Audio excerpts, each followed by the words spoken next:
Good morning students. आज के इस लेक्चर सीरीज में हम लोग एक नॉन कन्वेंशनल वेल्डिंग प्रोसेस को पढ़ेंगे। अभी तक जो हम लोगों ने डिस्कशन किया वो इलेक्ट्रिक आर्क वेल्डिंग और गैस वेल्डिंग के बारे में पढ़ा है। These are conventional welding process, परंपरागत या ट्रेडिशनल वेल्डिंग प्रोसेसेस हम उनको कह सकते हैं। अब जैसे जैसे हमारी development, research and development materials के फील्ड में होता गया, नए नए पदार्थ का इन्वेंशन होता गया, उनकी प्रॉपर्टीज़ पे हम लोगों ने रिसर्च किया, प्रॉपर्टी को इन्हेंस किया। काफ़ी हार्ड मटेरियल्स जैसे टिटेनियम, टंगस्टन कार्बाइड, इन सारे मटेरियल्स के पार्ट्स बनने लगे एयरक्राफ्ट इंडस्ट्रीज में, मैरीन इंडस्ट्रीज में, या फिर टरबाइन ब्लेड्स को बनाने के लिए उनके प्रॉपर्टीज़ को हमने इन्हेंस किया। तो प्रॉपर्टीज़ इन्हेंस करने के साथ साथ जो हमारी हार्डनेस इंक्रीज हुई या टफनेस इंक्रीज हुई, तो उसके साथ साथ हम लोगों ने जो हमारे प्रोसेसेज हैं, जो हमारे प्रक्रम हैं, उन प्रक्रम में भी हमें एडवांसमेंट लाना पड़ा, उन प्रोसेस में भी हमें एडवांसमेंट लाना पड़ा। और हमें जो ट्रेडिशनल प्रोसेसेस थे उन ट्रेडिशनल प्रोसेसेस से हट के नए प्रोसेसेस का इन्वेंशन करना पड़ा।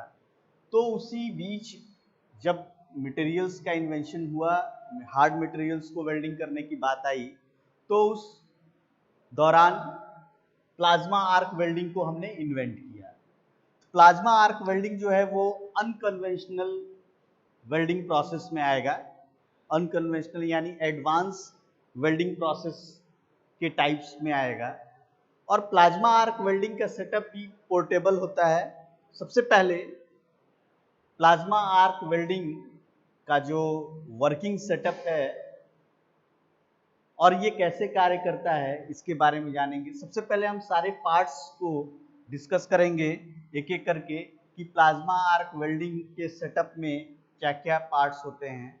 तो जैसे कि हम लोगों ने टंगस्टन इनर्ट गैस वेल्डिंग में देखा था कि हम लोगों ने नॉन कंज्यूमेबल इलेक्ट्रोड्स का इस्तेमाल किया था, तो यहाँ पे भी हम टंगस्टन इलेक्ट्रोड्स का इस्तेमाल कर रहे हैं।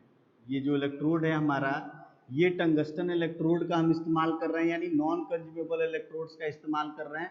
और इलेक्ट्रोड्स और जो आयंस हमारे जो क्योंकि इस प्रोसेस से हम अनकन्वेंशनल मटेरियल्स यानी हार्ड मटेरियल्स की वेल्डिंग करने जाएंगे, तो हमें हीट का जो प्रोडक्शन है वो हीट का प्रोडक्शन हमें ज़्यादा चाहिए। तो इस प्रोसेस से हम 40,000 फ़ारेनहाइट तक की टेम्परेचर को अटेन कर सकते हैं, प्राप्त कर सकते हैं। तो जो हमारा आर्क बनेगा वो एज इट इज हमारे इलेक्ट्रोड्स और जो वर्कपीस है उसके बीच में ही ये इलेक्ट्रोड्स बनेगा। डिफरेंस ये है इसमें, जैसे कि हम लोगों ने टीआईजी वेल्डिंग सेटअप में भी एक कूलेंट के लिए एक टैंक लगाया था कि वाटर की सप्लाई उस कूलेंट उस टैंक से आती थी और फिर बाहर एग्जिट हो जाती थी, जिससे कि जो हमारा इलेक्ट्रोड का सेटअप है वो ठंडा रह सके। सेम वैसे ही हमने कूलेंट लगा रखा है कि यहाँ पे ये जो कूलेंट्स हैं, ये जो कूलेंट्स हमारे, ये इलेक्ट्रोड्स को ठंडा करने के कार्य करेंगे। तो कूलेंट का कार्य क्या हो गया कि इलेक्ट्रोड्स को प्रोसेस के दौरान ठंडा रखेगा। Tungsten electrodes non consumable electrodes है जो आर्क प्रोड्यूस करने के लिए इस्तेमाल में लाया जाएगा। प्लाज्मा स्ट्रीम जो हमारी आर्क बनेगी यहाँ पे, वो यहाँ पे दो गैसेस हम प्रोड्यूस करेंगे। एक शील्डिंग गैस का हम इस्तेमाल करेंगे, शील्डिंग गैस यानी उसे कवच प्रदान करने के लिए, और इसमें हम आर्गन या हीलियम का इस्तेमाल कर सकते हैं। ये दो गैसेस शील्डिंग गैस के तौर पे हमारे इस्तेमाल होंगी। आप देख सकते हैं कि ये जो ऑरिफिस है, इस ऑरिफिस से हम शील्डिंग गैस की सप्लाई कर रहे हैं। और शील्डिंग गैस का मेन जो पर्पस है इस्तेमाल करने का, वो एक सुरक्षा कवच प्रदान करना हमारे वेल्ड बीट पे, उसे एक सुरक्षा, एटमॉस्फेयर से कुछ इम्प्योरिटीज उस वेल्डेड ज्वाइंट्स पे ना आए। सपोज कि आपका ये वर्कपीस है और इस वर्कपीस पे इस यहाँ पे हमें ज्वाइन करना है प्रोसेस से, और ये हमने मान लिया कि ये हार्ड मटेरियल एक हमारा, मान लिया हमने कि स्टेनलेस स्टील है, एसएस स्टेनलेस स्टील का वर्कपीस है। तो स्टेनलेस स्टील के लिए हमें प्लाज्मा आर्क वेल्डिंग का प्रयोग करना है, तो हमारा टेम्परेचर राइज जो होगा वो ज्यादा होगा। तो हमने क्या किया कि शील्डिंग गैस के तौर पे आर्गन या हीलियम का इस्तेमाल किया, और प्लाज्मा गैस के लिए जो हमारे इलेक्ट्रॉन्स होते हैं वो इलेक्ट्रॉन्स प्लस गैस के जो आयंस होते हैं और गैस के जो एटम्स होते हैं, यानी इलेक्ट्रॉन्स और जो हमारे ये गैस के आयंस हैं और इस गैस के एटम्स को जब हम मिक्स करते हैं तो ये प्लाज्मा बनाते हैं। तो एक प्लाज्मा गैस हम प्रोड्यूस कर रहे हैं, यानी इलेक्ट्रॉन्स प्लस गैस के आयंस, क्योंकि जब आप आर्क प्रोड्यूस करेंगे तो आर्क में जो इलेक्ट्रॉन्स का विखंडन होने के बाद वो इस आर्क प्रोड्यूस होता है। तो यहाँ पे हमारे पास जो प्लाज्मा आर्क बनेगा वो प्लाज्मा आर्क इलेक्ट्रॉन्स के विखंडन प्लस जो हमारे गैस के आयंस हैं और गैस के एटम्स हैं उनको मिला के, उनके मिक्सचर को मिला के हमारा प्लाज्मा गैस बनेगा। और प्लाज्मा गैस जो होगा उसको हम इस ऑरिफिस से, टंगस्टन इलेक्ट्रोड के पास हमारा आर्क जनरेट हो रहा है, इस आर्क जनरेशन से उस प्लाज्मा गैस को जब हम कांटेक्ट में लाएंगे तो वहां पे ये प्लाज्मा स्ट्रीम पैदा होने लगेगा, और प्लाज्मा स्ट्रीम जो है वो हीट प्रोड्यूस करेगा, और हीट प्रोड्यूस 40,000 फ़ारेनहाइट तक वो कर सकता है, जिससे कि हमारा मटेरियल जहाँ पे ज्वाइन करना हो वहां पे हम मटेरियल को फ्यूज करके ज्वाइन कर सकें।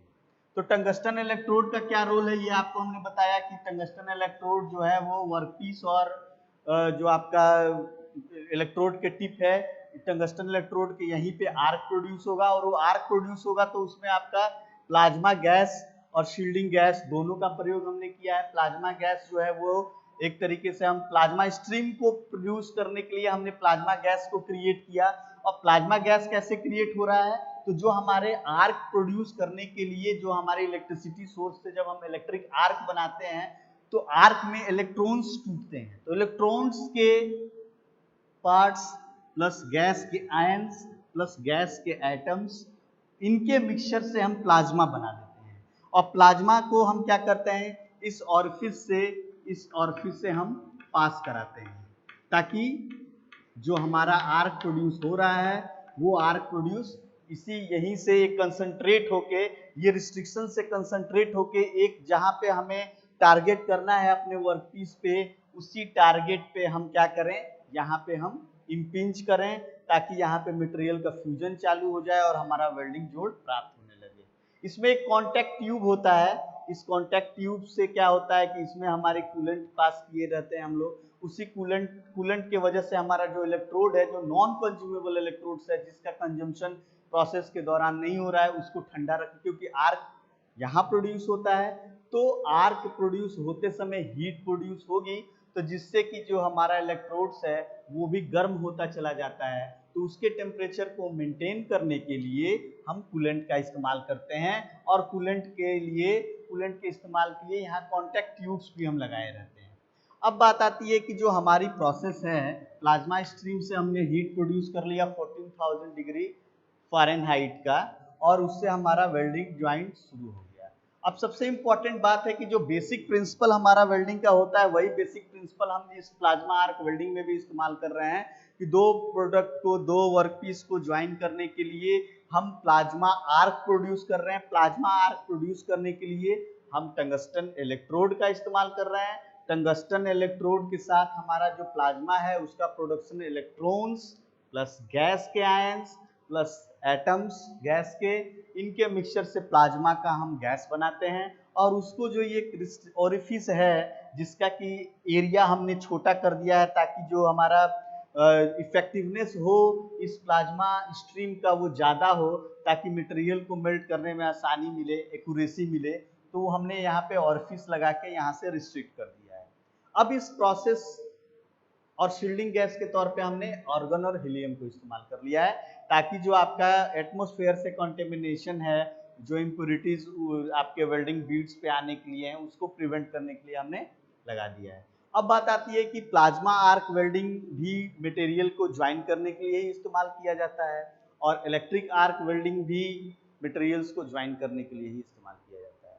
37 डिग्री सेल्सियस 3700 डिग्री सेल्सियस तक जो है हम इलेक्ट्रिक आर्क वेल्डिंग का इस्तेमाल करते हैं, टंगस्टन इनर्ट गैस वेल्डिंग का इस्तेमाल कर सकते हैं, मेटल इनर्ट गैस वेल्डिंग का इस्तेमाल कर सकते हैं। लेकिन जो हार्ड मटेरियल्स हैं जैसे टाइटेनियम है, इलेक्ट्रॉनिक्स जो हमारे आइटम्स हैं, या फिर टरबाइन ब्लेड्स पे वेल्डिंग करनी हो या कोटिंग करनी हो, तो इसका मेजर एप्लीकेशन क्या है वो हम अब डिस्कस करते हैं कि प्लाज्मा आर्क वेल्डिंग को हम अप्लाई कहाँ करते हैं, किस इंडस्ट्रीज में इनको महत्व दिया जाता है, क्यों हम इस वेल्डिंग को, इसके टेक्नोलॉजी को हम पढ़ना चाहते हैं।